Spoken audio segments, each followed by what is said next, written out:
नमस्कार साथियों, अगर आप रेलवे परीक्षा की तैयारी कर रहे हैं तो इस वीडियो को पूरा देखें। इस चैनल पर मैं प्रतिदिन सामान्य विज्ञान के प्रश्नों को लेकर आता हूं, जो आपको ज़रूर याद होने चाहिए। साथियों, आप चैनल को ज़रूर से ज़रूर सब्सक्राइब कर लें। प्लेलिस्ट में जाकर सामान्य विज्ञान के सभी वीडियो को देखें और अपनी तैयारी मजबूत करें। आज का पहला प्रश्न है, गति के प्रथम नियम की परिभाषा देता है। गति के प्रथम नियम किस चीज़ की परिभाषा देता है दोस्तों? तो आपको याद होगा, गति के प्रथम नियम न्यूटन ने दिया था और इस नियम से जड़त्व की परिभाषा प्राप्त होती है। तो आप देख सकते हैं कि इस किसी भी ऑप्शन में यह दिया गया नहीं है, अतः इसीलिए इसका उत्तर में स्टार लगा हुआ है, चूँकि यह रेलवे के ग्रुप डी के 2018 में पूछी गई परीक्षा की यह क्वेश्चन है। इसकी व्याख्या देखते हैं दोस्तों। गति का प्रथम नियम अर्थात न्यूटन का गति विषयक प्रथम नियम गति के जड़त्व एवं विराम के जड़त्व को परिभाषित करता है। रेलवे भर्ती बोर्ड ने इस प्रश्न को मूल्यांकन से बाहर कर दिया था। अगला प्रश्न देखते हैं, द्रव्यमान और त्वरण का गुणनफल क्या कहलाता है? द्रव्यमान और त्वरण का गुणनफल बल कहलाता है। सही आंसर ऑप्शन बी। इसकी व्याख्या देखते हैं। न्यूटन के गति विषयक द्वितीय नियम के अनुसार किसी वस्तु के द्रव्यमान तथा त्वरण का गुणनफल वस्तु पर आरोपित बल के बराबर होता है, अर्थात बल बराबर द्रव्यमान गुणे त्वरण। बल का मात्रक न्यूटन होता है। अगला प्रश्न है, द्रव्यमान और वेग का गुणनफल क्या कहलाता है? सही आंसर संवेग। द्रव्यमान और वेग के गुणनफल को संवेग कहते हैं। इसकी व्याख्या देखते हैं। भी वेग से गतिमान किसी एम द्रव्यमान की वस्तु का संवेग निम्नलिखित सूत्र द्वारा ज्ञात किया जा सकता है। संवेग बराबर द्रव्यमान गुणे वेग अर्थात एम भी।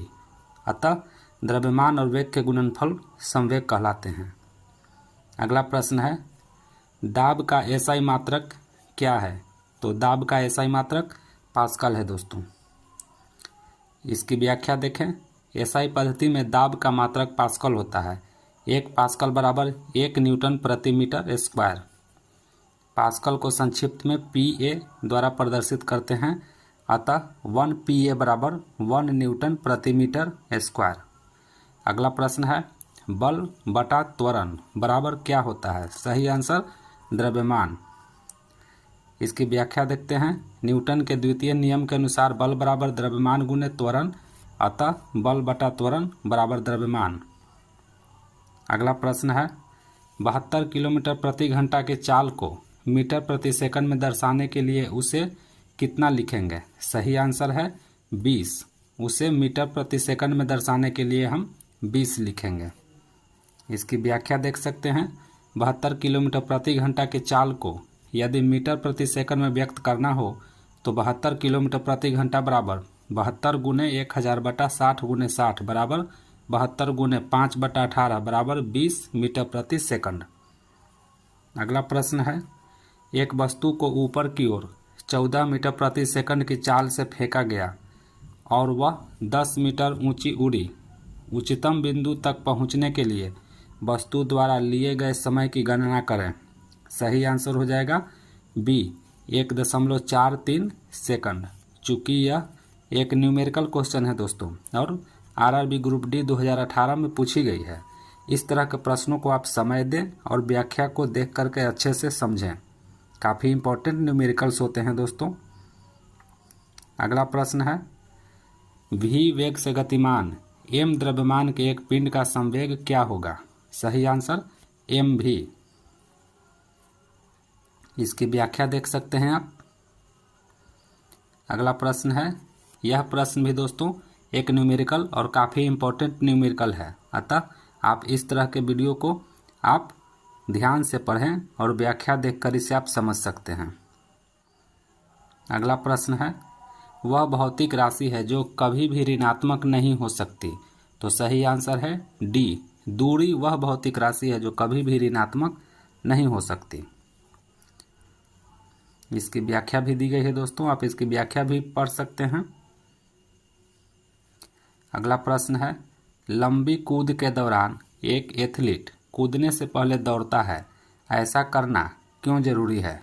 तो ऐसा करने से उसका संवेग बढ़ जाता है। सही आंसर ऑप्शन बी। इसकी व्याख्या भी दी गई है। लंबी कूद के दौरान एथलीट को अधिक से अधिक दूरी तक क्षैतिज दिशा में कूदकर प्राप्त करनी होती है, अतः वह कूदने से पहले दौड़ता है ताकि वेग में वृद्धि करके वह अपने शरीर का संवेग बढ़ा सके। अगला प्रश्न है, वेग समय ग्राफ पर रेखा का ढलान क्या कहलाता है? सही आंसर है त्वरण। रेखा का ढलान त्वरण कहलाता है। अगला प्रश्न है, एक सदिश राशि में परिमाण और दिशा दोनों होते हैं, जबकि अदिश राशि में केवल परिमाण होता है और दिशा नहीं होती। निम्न में से कौन एक सदिश राशि है? तो सदिश राशि हो जाएगा दोस्तों विस्थापन। इसकी व्याख्या भी दी गई है। अगला प्रश्न है, जी का मान। जी के मान से संबंधित यह प्रश्न है। तो जी का मान पृथ्वी के केंद्र की ओर जाने पर कम होता जाता है। सही आंसर बी। अगला प्रश्न है कि एसआई मात्रक न्यूटन है। किसका एसआई मात्रक न्यूटन है दोस्तों? सही आंसर डी। वजन और बल का एसआई मात्रक न्यूटन होता है। इसकी व्याख्या दी गई है, आप व्याख्या भी इसकी पढ़ सकते हैं। अगला प्रश्न है, मंदन है। मंदन क्या है? तो मंदन एक ऋणात्मक त्वरण होता है दोस्तों। सही आंसर ऑप्शन डी। इसकी व्याख्या दी गई है, किसी गतिमान वस्तु पर बल लगाने से यदि इसका वेग बढ़ता है तो इसमें त्वरण उत्पन्न होता है, लेकिन यदि वस्तु का वेग बल लगाने पर घटने लगे तो यह ऋणात्मक त्वरण या मंदन कहलाता है। अगला प्रश्न भी न्यूमेरिकल प्रश्न है दोस्तों और काफ़ी इम्पोर्टेंट है। आप इस तरह के प्रश्नों को वीडियो को पॉज कर लें और इसकी व्याख्या को देख कर के अच्छे से समझें, क्योंकि ये काफ़ी महत्वपूर्ण प्रश्न होते हैं। अगला प्रश्न है, न्यूटन मीटर स्क्वायर प्रति किलोग्राम स्क्वायर का एसआई इकाई है। किसका एसआई इकाई है दोस्तों? सही आंसर है कैपिटल जी। कैपिटल जी का यह एसआई मात्रक है, जो कि ऑप्शन में कहीं भी नहीं है। इसकी व्याख्या देखते हैं। न्यूटन के गुरुत्वाकर्षण नियम से गुरुत्वाकर्षण बल F का मान निम्न सूत्र द्वारा व्यक्त किया जाता है। आप इसे देख सकते हैं। अगला प्रश्न है, स्मॉल जी बराबर क्या होता है? सही आंसर ऑप्शन बी। अगला प्रश्न है, निम्न में से किस स्थान पर गुरुत्वीय त्वरण शून्य होता है? सही आंसर है पृथ्वी के केंद्र पर। पृथ्वी के केंद्र पर गुरुत्वीय त्वरण शून्य होता है। इसकी व्याख्या भी देख सकते हैं आप।